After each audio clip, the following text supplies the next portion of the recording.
So here I can start off with cutting down the middle, and then from here I can show the anatomy as it was at the time of death. So everything is accurate, there's no rendering done. Since the cadaver was flash frozen, there were scans that were taken of the cadaver itself, and then from there you can see the anatomy as it was at the time of death. You can also isolate or annotate different parts of the system. So in this case, I can start by removing the skin, removing the skeletal system, and other structures until I'm left with the gastrointestinal system. From here, I can get a better view by just zooming in, and I can also get a posterior view by just giving it a little spin. And in this case, I can start removing different structures and getting the annotation of any structure I remove. And I have this undo button where I can bring everything back up. This is amazing. And in this case, you can also have concurrent views of, let's say, the muscular system and skeletal system, and also start removing different areas to see regional anatomy and other types of anatomy as well at the same time. If you don't want to look at the anatomy as a whole, you can also see regional anatomy. So in this case, I have the female head and neck. To mimic something that you find in surgery, you can also do natural cuts.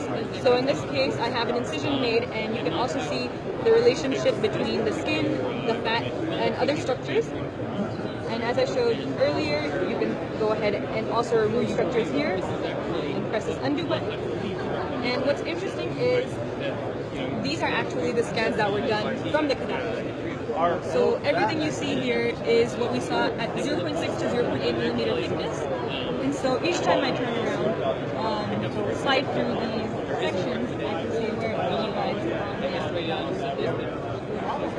and you're not just limited to the head and neck, you also have areas like the brain, larger areas like the thorax and the abdomen, all the way down to the leg and foot. And what's most interesting to me is you can load in your own patient CT or MRI scans, and from there you can get a 3D model of what you're seeing. So here we have a post-operative scan of a patient with a brain aneurysm, and this is the actual CT that was provided. You can go ahead and slide through the CT and see exactly where the clips were placed as well. So if I go down here, it'll show where it is here. And same functionality as before.